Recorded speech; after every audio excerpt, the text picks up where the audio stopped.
So my name is Angelo Baca. I am Hopi and Navajo, and I am currently a instructor at Brown University teaching Native American literature and media.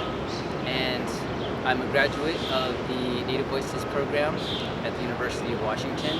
They do indigenous documentary from a Native perspective. The first Book of Mormon, the statement is they'd become white and delightsome, not just in the times of the Book of Mormon, but in the latter days.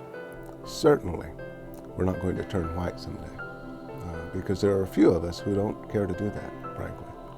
I thought at one time the Native Americans were the Lamanites. That's all it was. All of a sudden today there's Polynesians, there's Hispanics, some I don't even know what they are. So are we more confused today and not sure who we are? All of a sudden everybody's a Lamanite because everybody's dark-skinned? I'm trying all the time to really extend my skills and my work and collaborating with a lot of different people. When you have a community of people together, everyone has their own gift, and those gifts are allowed to have that platform to share with other people. And so I think it's a really useful method of building curriculum and testing it and then bringing it back and talking about how awesome it was and then how it can be even better. But I come from a traditional family, more of a traditional background, with my grandmother who spoke Navajo and doesn't speak English even now, and my grandfather who was a traditional storyteller in the community, which I actually didn't know about until I was older. So it kind of seems ironic right now that I'm doing the same thing that he would have done, only just in a modern sense.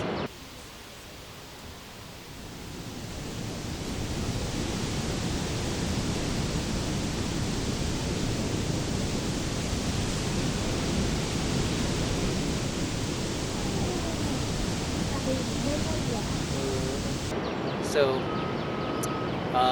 I come from humble beginnings in the Southwest, the Navajo reservation, traveled all over the Southwest, all the four corners, the states there. My mother was a health professional, so she traveled a lot, and I got to go to multiple communities and learn about people and neighborhoods and families and the culture and language and my landscape.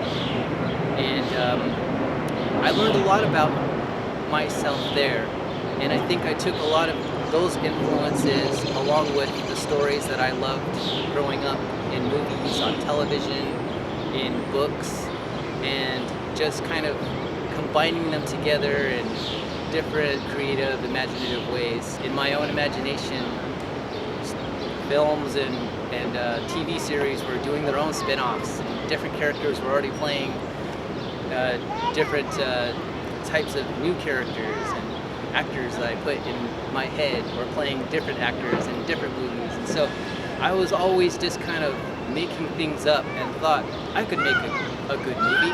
Why not? At one point I'd actually seen all the films in our little video store that was in our small town. Literally, I saw everything in there. I walked around in there and I was like, I've seen everything in this store. And at that point I knew I might have had a little bit of a problem with consuming films, but I didn't see it that way because I thought I could compare these films in my head and have a personal opinion about which ones were better. And I thought even at a young age I could make a better film than that. The Canoe Journey is an annual summer event. This event has been revitalizing tribal cultural traditions in the Pacific Northwest. This is an important cultural celebration where canoes from various local tribes will gather to share stories, songs, dances, and food.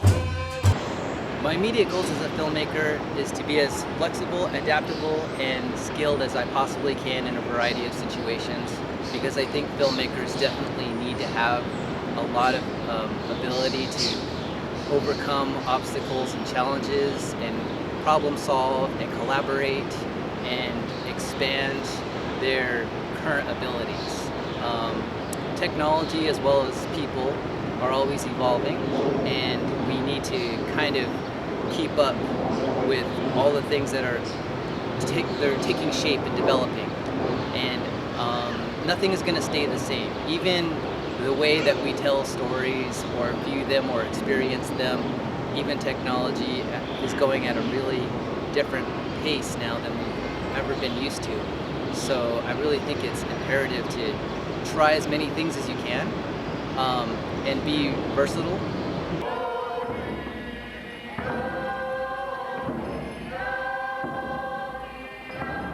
Because I think there's a lot of stuff out there that we haven't had yet come forward, especially when it comes to Native stories in our communities and our tribes. They have a lot of stories to offer and share and tell, and it's a very powerful, sovereign act to make your own film, because you're in charge. You get to do what you want, say how you want to say it, make it look the way you want to look, and that is your choice. You're independent, you're on your own, you can make choices, and sometimes they have consequences, whatever choices you make. But I think that goes along with being able to be sovereign.